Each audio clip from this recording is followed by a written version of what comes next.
Welcome to Commercial Real Estate Pro Network's CRE Radio. Thanks for joining us. My name is Jay Darren Gross.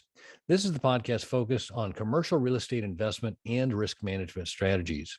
Weekly, we have conversations with commercial real estate investors and professionals who provide their experience and insight to help you grow your real estate portfolio. Today, my guest is Chris Prefontaine. Chris has 25 plus years experience in real estate as a builder, developer, realtor, real estate investor, and he's also a best-selling author. He's got a couple of books, Real Estate on Your Terms, The New Rules of Real Estate Investing, and Real Estate Investing for Women. And in just a minute, we're going to speak with Chris about building the team. But first, a quick reminder, if you like our show, CRE Radio, there are a couple things you can do to help us out. You can like, share, and subscribe. And as always, we encourage you to leave a comment. We love to hear from our listeners. Also, if you'd like to see how handsome our guests are, be sure to check out our YouTube channel. And you can find us on YouTube at Commercial Real Estate Pro Network. With that, I want to welcome my guest, Chris. Welcome to CRE Radio. Thanks, buddy. Good to be back. And I guess you've had the whole fam in here, so I'm glad to be here. Yeah, no, we've had the pleasure of speaking before, and also got a chance to speak with Zach and Nick, and love what you guys do. Awesome. For the listeners, if you could take just a minute and share with the listeners a little bit about your background. Sure. So I'll be brief. It's I'm actually going on 30 and a half years. That whole beginning of my career span went from building homes to owning a brokerage to doing some condominium conversion projects to coaching people throughout US and Canada, right up to the crash. Post-crash, we revamped everything. We had to, and kind of redefined how it is that we'll buy. We now buy, when I say we, myself, my son-in-law, and my son, who have been on your show, as you said, we buy everything on terms in our area of New England, which is owner financing preferred, subject to existing financing and lease purchase. And that can be, we teach a lot of single family, but it can be commercial. It can be, my office building was bought that way. So it can be any kind of property.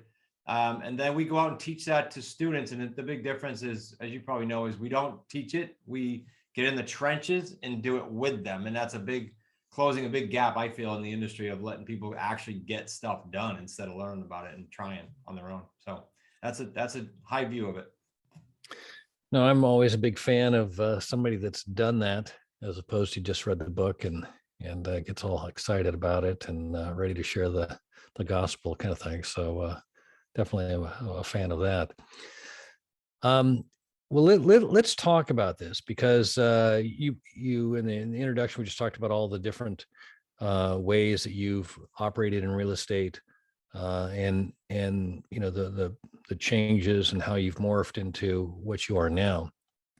And so if our topic is how to build the team, let me ask you this: at what point did you realize you needed a team in that progression of where you were, or did you always have a team, just a different team members? Okay, this is interesting because the way I'd segment it is pre 1 million and post 1 million. And here's why I say that. For my career, gosh, all the way up to the crash, I can say. So let's call it 18 years. I was a solopreneur with maybe a team member or two. Like, let's say back in the realtor days, I had that hat on for about 5 years. I had, a really good executive assistant. I had someone that did just buyers, and I had a runner. Okay, so that was a team. However, a lot of people, and I don't want to water this down in any way, but the fact is a lot of people, most of us, can muscle our way to $1 million in revenue. That's my opinion. Meaning you just do more. You do more follow-up. You get up earlier, stay up later. You can muscle your way to $1 million. The challenge I found coming out of the crash is, if I wanted to scale and have a life and not just be on a treadmill as a solopreneur, I did need to build a team. So whole new set of coaches, whole new set of meeting rhythm, et cetera. And that therein started the team. It did start with us having Zach, my son-in-law, and Nick come to me and say, hey, I want to be part of what you're doing. And I will share in deals. We'll make this work type thing. And then the necessity came to build a team and hook up with an organization that could show us how to do that. Because I frankly didn't know how to do it. I never did it before. And then to go post 1 million is a total different animal. So that was a long answer. I hope that answered your question. No, I that's kind of what I was looking for, and I'm assuming that the post or the more than 1 million came after the crash. Is that when you kind of once you had retooled and Yeah. that, or? Yeah, it did. I was tired of a few things aside from the way we buy. I was tired of being on the treadmill. So every January thinking, okay, I hustled my butt off. I got to do that again. So I was tired of that piece. I was tired of zero leverage when the market pivoted. And that was because of the way we did deals, but also because we had no team. It was just me. Only so much of that can go around. So yeah, it was post crash. And now it's been scaling since then. But I do owe a lot of it. It's not like I brilliantly came up with something. I owe a lot of it to the organization we joined back in, man, it was December of 17. We joined Elite Entrepreneurs out in Arizona, and I credit them all the time with all the scaling and all the work we do with them. So that they were amazing. Got it.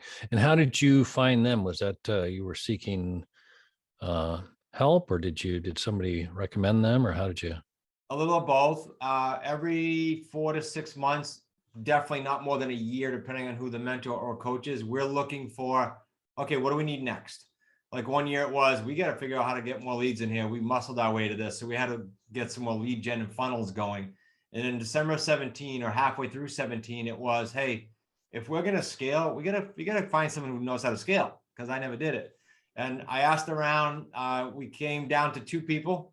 One was someone inside of the Dan Kennedy camp where they were doing some big mastermind groups for business owners. And then one was this group called the Lead Entrepreneurs, who were at that time inside of Infusionsoft. It was a bunch of Infusionsoft guys and gals that were teaching their clients how to scale. And then they broke off to Lead Entrepreneurs right around then, like January of 18. So I was asking around, and it was pointedly saying, what's the next mentorship we need? It was that. And that's how we found them. No, I haven't heard the Infusionsoft mentioned very often. I think now they call themselves Keep or whatever, but Yeah, it's Keep now. Yeah, we've been using them for quite a while, and probably have not leveraged all of the tools that they have available. Because I feel like I'm kind of like sometimes driving or using the VCR with the flashing 12 just for the play button as opposed to, but good tool. All right, so you realize you don't have the skill set to grow the team. You recognize you need to grow the team. You find a potential mentor or some vehicle that can help get you there. What did you recognize once you found somebody with some direction as to the hurdles that you had and the hurdles you needed to solve first? What comes to mind with that question is we have these things we build up, these muscles we build up, right? our protocol, our daily rhythm, all this stuff as a solopreneur. So part of it was doing what I tell our students to do, which is you got to let go, you got to wipe the whiteboard clean, and you got to trust this. You got to put blinders on for 3 years. I tell our students that, but it was hard for me to do that because now I'm in the trenches. Got to take my own advice. That's the hardest thing. Like, trust the playbook. Don't second guess the system. These guys had already scaled. And so each time I had a doubt, I just said, no, stop, get the drunk monkey out the shoulder, trust these guys. And I always say 3 years, but now we're going on 5 years this December. I've been with them. So I've sort of made it past the hump of, does this work the way they're teaching me, So you joined in 17, you realized that you had to kind of focus and like you said, let go and trust the playbook. How quickly did you start seeing the results? Okay, so the first meeting rhythm, so to speak, well, let me back up. The first thing they have you do is develop your mission. In our case, it was a 5-year mission. It ends this year. But develop your mission, then develop your values. And I had the team, which was my family at the time, and one staff member. Now we have 14. But at the time, we all voted on those values. And I started to see the benefit of that piece right away. Here's why. Especially with family. When decisions come to the table, emotions can get involved, especially with money and especially with family. But when there's a set of values set up whereby you hire, fire, and make decisions on those, and a mission that you hire, fire, and make decisions on, there's no personality that can come into it. Does it meet this or not? So that helped a lot. We realized that as soon as we set them up, because we started acting and thinking and talking about it, we're like, oh, this is weird. We're actually living it. And then it started coming to fruition after the first offsite, which to me was a foreign concept. Leave the office, even with this, when there was a little team, 5 of us, do an offsite planning day. Now we're up to 3 days. And that started to come to fruition like never before, crystal clear. Whereas before you couldn't get me to take 3 hours because I think that was a waste of time.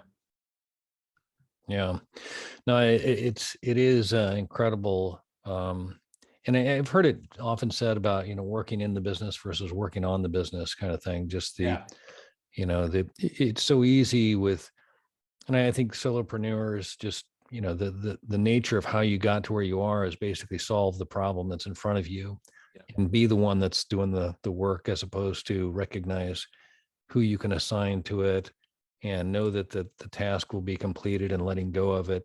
And and also just sitting on your hands when you see things aren't going the way that you would have done them yourself, kind of thing. It's a toughie. Yeah. So when you started the group, or started working with the group, you've got the offsites, you've got your mission and your values in place. What were some of the things that you identified that were key to building your team? Again, what comes to mind knee jerk is I always tend to, I think a lot of solopreneurs tend to load the plate up. All right. So the first few things that came up in the offsite where I was trying to treat it like, let's just add things to the to-do list. Well, that's not what an offsite is. An offsite is to prioritize those, and so that the team members aren't feeling like, okay, I got to go to this offsite and I'm going to walk out with 8,000 more things to do. No. So the first offsite, I made that mistake. Then we hired a facilitator who we met through that company, and they run the offsites now. And so now the team members feel empowered when they leave there. They feel like they're part of the decision when they leave there. And instead of feeling overwhelmed with to-dos, they feel like they have, we call them smarts, but they feel like they each have their sort of 2 or 3 smarts that they're going to work on. And that's it. That's what they're going to live by for this trimester. We do trimester instead of quarterly, but whatever it is you run on. I think it helps the team members a lot versus me as an owner going, let's just keep whipping things at this, and halfway through this trimester, throw more at it. It doesn't help. It just frustrates everybody.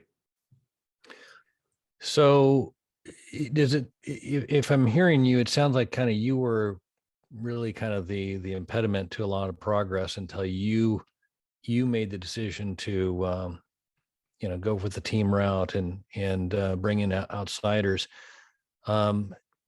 Just based on my experience, that's a pretty rare. It's pretty rare that the person in charge that gets to sign the front of the check is willing to do that. Are you finding that's when you coach others, are you finding that people are buying right away, or is that usually kind of the primary resistance? No, you're spot on. It is a resistance. The other resistance is the overhead piece comes to mind, meaning I'll take our higher level students, I still coach. And so I'll say, from third party looking in, I'll say, hey, Mike, this is what you need to do next year. You need to hire an executive assistant. Here's why. Oh, I don't know.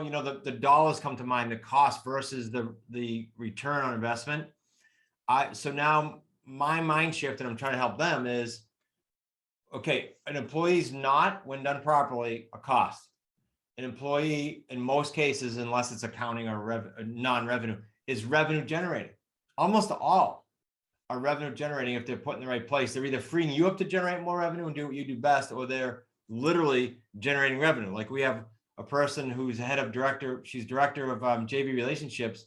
Her sole function is to book us on events, to do live workshops, and to go ahead and work the relationships with sponsorships and things like that. She more than pays for herself. Well, that's a position that some people go, oh, that's a cost. No, it's a revenue generation spot to be filled. So again, I hope I'm nailing your question, but that's my take on it.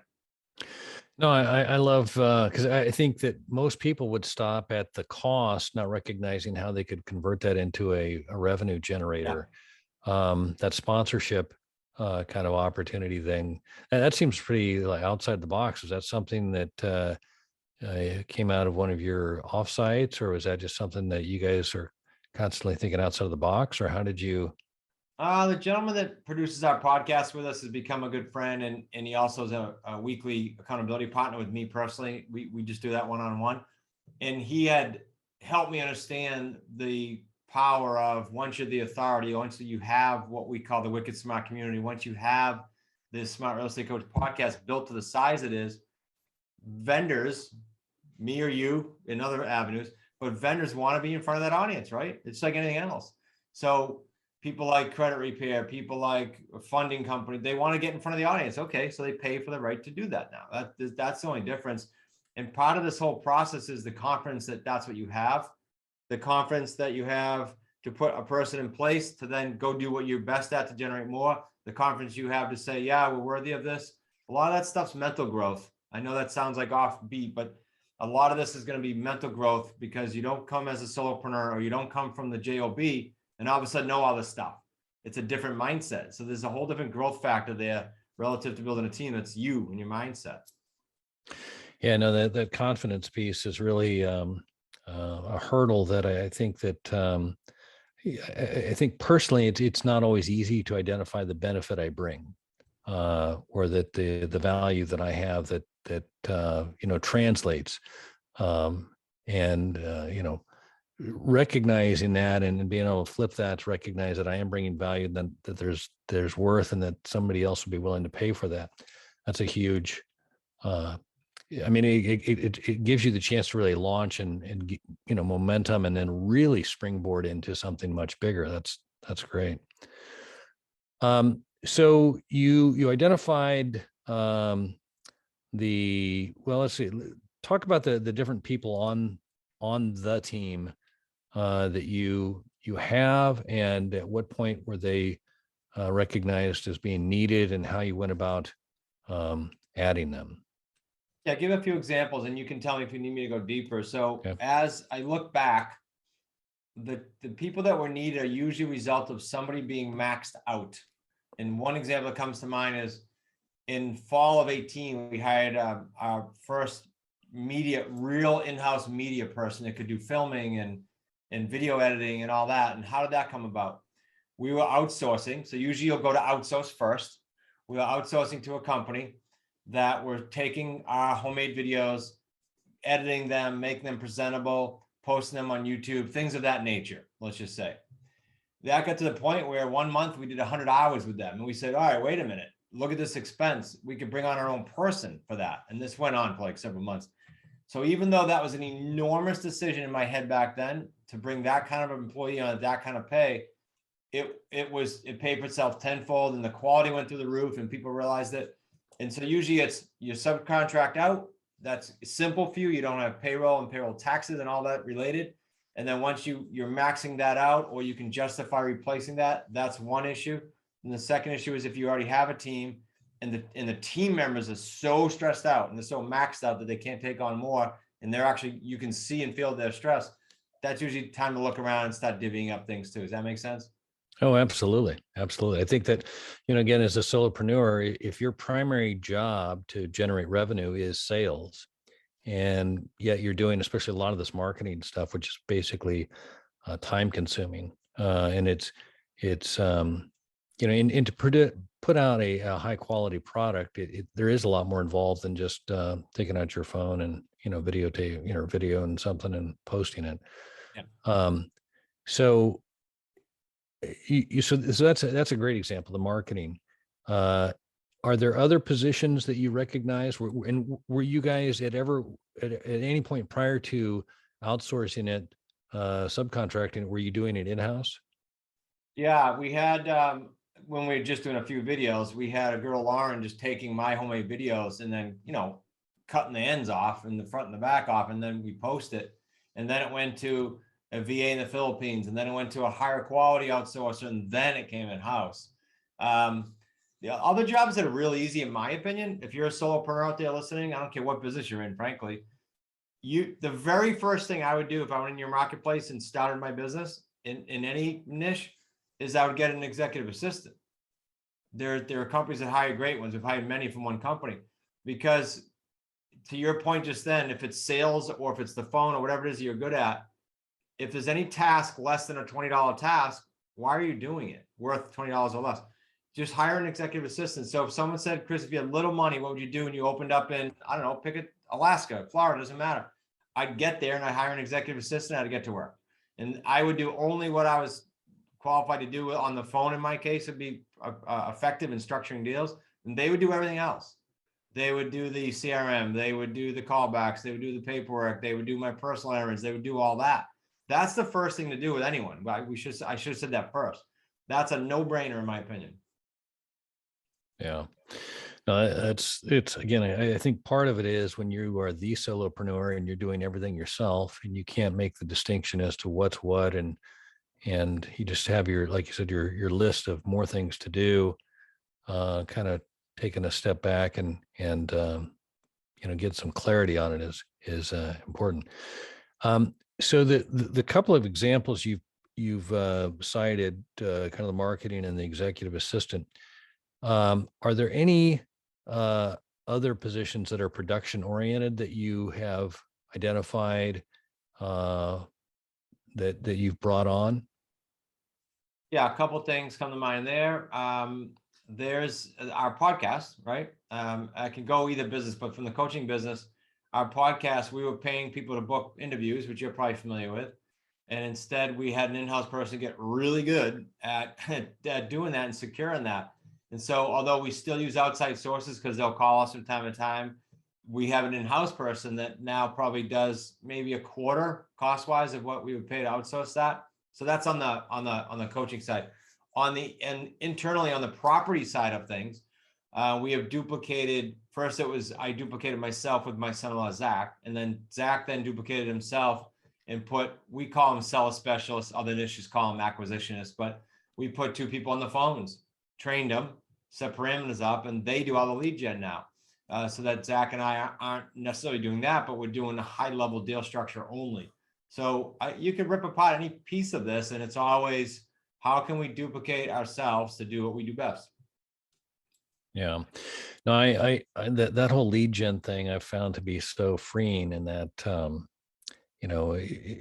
before, when I was the one doing all of the calling, all of the outbound stuff, there's an exhaustion that happens. Finally, when you do have an opportunity, you're like, you're not necessarily your best, perhaps. Whereas if you have a lead that's teed up, that is, wanting to talk to you about the opportunity, that's just an entirely different conversation, and at least a different energy I found, just as a, able to kind of have a repeatable swing, and that you're constantly in that sales mindset, as opposed to the, hunting, bang, kind of thing. So yeah, this is good. I mean, we had virtual assistants still to this day, not in-house. We have virtual assistants who are well-trained to do our calls for us, so that we're talking to the low-hanging fruit. Like, to your point, like, why would I go sifting when I can just take everybody that's sifted? Yeah, no, it to me, it was just an amazing opportunity then to shift like that. Yeah. So training, I'm assuming, do you, obviously you guys have been doing the jobs, or somehow it's been done in-house. Do you kind of write up what the job is so that you can then get the quality output you're looking for? Or how do you go about, off, or I guess transferring that to where whoever you get is able to do the job? The only time we write something up, I'm not big on job description because I think it puts people in a box and it doesn't leave for flexibility. So our values, things in our values are things like constantly innovate and improve. Well, that's hard if you're in a box. You feel like you just got to do X, Y, and Z. So what we do, to answer your question, is when someone comes on board each trimester, remember I mentioned the word SMARTs earlier? So we'll have priorities for the trimester, and team members will volunteer for one of those priorities. And with a priority will come a bunch of SMARTs, and you'll be assigned some of those. So that's what you own for the trimester. Second thing is, so that's strategic. On an operational side of the business, every trimester, every employee, every team member has what's called the big three. The three things that they own, part of their operational function. They're like, for me, it'd be driving revenue. I'm the chairman and founder. For Zach, my son-in-law, it might be, I've got to get the coaches department up to this level or producing this level. Like that's what he owns for the trimester. He might own an next trimester too, but they're called the big three, and then what you own. That's, if someone does that, they've successfully accomplished a trimester versus there's some job description that kind of keeps you limited. These are very, very focused to what we're doing. And then with that, does the employee or the team member have an opportunity for input, feedback on how maybe things could be different, better? Yeah. So they're meeting with what we call the one-on-one sessions. As far as meeting rhythm, they're meeting one-on-one with their direct report every single week for about 20 to 30 minutes. And then monthly, we have an all hands meeting. So we're all following up on how the smart's doing, how the big three doing. So there's some built-in accountability there. And they get to say, like, everybody's voting on this stuff. This isn't standalone stuff. No, I love the team input. Again, I think the more you have the input, the more you have the ownership, and the ability to, well, you're just giving them, ownership of it and the opportunity to perform. How do you have any kind of rewards for performance? Good question. There's a lot of incentive built into the revenue gen roles by percentages, overrides and things like that. If they're in a rev gen role, like the ones I mentioned, they get small overrides. So if we have a base product that's in our workshops, they're going to get an override. If there's sponsorships, they're going to get an override. So they have their base, they have their operational big three, but they get overrides as well on success. Got it. So you mentioned this is year 5 of your having joined the exec or was entrepreneur executives, elite entrepreneur. elite entrepreneurs. How have you seen the revenue and whatever it was you were trying to grow? Was revenue primarily the focus then, or what are you measuring today in comparison to what you were measuring back then? So we started the 5-year mission. There's 2 answers there. Revenue has grown every year between 25 and 100%, but that wasn't the mission. The mission was set up 5 years ago and it ends in December of 22. And the mission was to dominate the real estate mentoring market by helping our associates, our students, complete 500 transactions. So that's the mission. But now what has to feed that? Well, we've got to get our Foundation Academy courses out there, or they can't learn to do that. We've got to, build the coaching department, or they can't coach them to do that. So there's all kinds of things that feed that. And then of course, revenue follows, right? But it was to do transactions, not to, like so many people do, sadly, go sell a bunch of stuff, right? It was, how do we get them to complete transactions? I don't know many companies that do that. So that'll end this year, and we'll be starting to reset the mission for probably a 3-year mission after this. No, that's awesome. So looking forward from where you are now, any thoughts on what you might reach for in the next 5-year plan? Yeah, a couple of things. It will be transaction driven again, where we're starting to count families we're affecting, meaning when we do a transaction on creative real estate, we're really affecting the seller and the buyer plus our student. So we're affecting 3 families minimum per deal. So we're starting to track that. And I think that might play into the reset of the mission. We'll be meeting at the end of this month to do that, because as the markets turn a little bit here, I think we got a perfect storm going on. We got forbearances coming due. We got interest rates going up. All these things lead to us really being able to guide more people and thriving. Whereas I know some people are frustrated with it. I want to say that I can't wait. I look forward to it, because the banking's not going to get easier for buyers and sellers, and we can help them through that, navigate that. And as a result, we'll get rewarded well, because we're creating generational wealth for some of these families and generational knowledge on how they can do deals and how they can have home ownership without going conventional. So it's pretty cool. Yeah. No, like we were talking before we started recording, the opportunities in the storm. Yeah. So that's great. Hey, Chris, if we could, I'd like to shift gears here for a second. Sure. By day, I'm an insurance broker, and I work with my clients to assess risk and determine what to do with the risk. And there's 3 different strategies we typically look to try and manage the risk. The first is we look and see, is there a way we can avoid the risk? When that's not an option, then we look to see if there's a way we can minimize the risk. And if we cannot avoid nor minimize the risk, then we look to see if there's a way we can transfer the risk. And that's what an insurance policy is. And I like to ask my guest if they can identify what they consider to be the biggest risk. And it could be the market, could be interest rates, could be, politics, whatever. It's for you to frame the question and provide the answer. But with that, I'd like to, if you're willing, I'd like to ask you, Chris Prefontaine, what is the biggest risk? Probably going to throw a different twist at this for you, especially coming from the insurance side of things. Look, the market, my opinion, the market is going to keep changing. It has for decades. I've been at it 3 decades. It will continue to change. So people get all caught up with the media and, oh, it's going to change. And they think the risk is there. The risk is not there. The risk is you not knowing how to navigate as it changes. You called it the storm.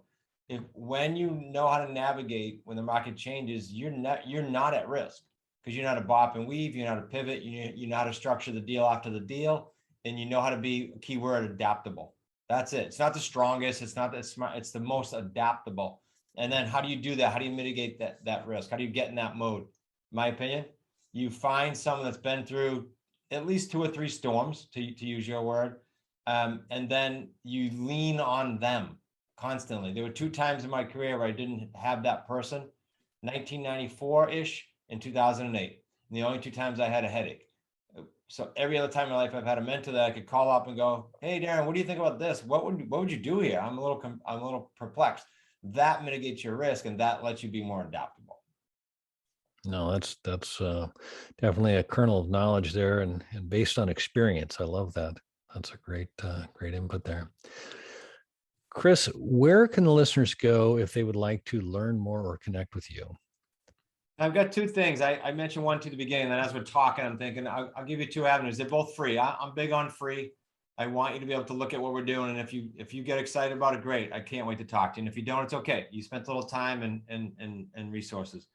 So the first one is, we put together just for this audience a free book. You probably get a couple, but it's our best-selling hardcover book. You don't have to go to Amazon. We will give it to you. You won't put in a credit card even for shipping. We will ship it totally free. Just go to wickedsmartbooks.com/CREPN. CREPN. So it's easy to connect it to the show. wickedsmartbooks.com/CREPN. You'll get a nice package. Give us 5 or 10 days. It'll get out.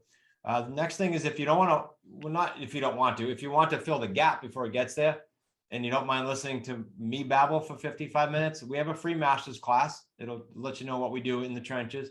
Just go to smartrealestatecoach.com/master's class. That's it. Simple. Got it. Chris, I can't say thanks enough for taking the time to talk today. I've enjoyed it thoroughly and learned a lot, and look forward to doing it again soon. I love it. Thanks for having me. Thanks for having the family. I appreciate it. You got it. For our listeners, if you like this episode, don't forget to like, share, and subscribe. Remember, the more you know, the more you grow. That's all we've got this week. Until next time, thanks for listening to Commercial Real Estate Pro Network's CREPN Radio.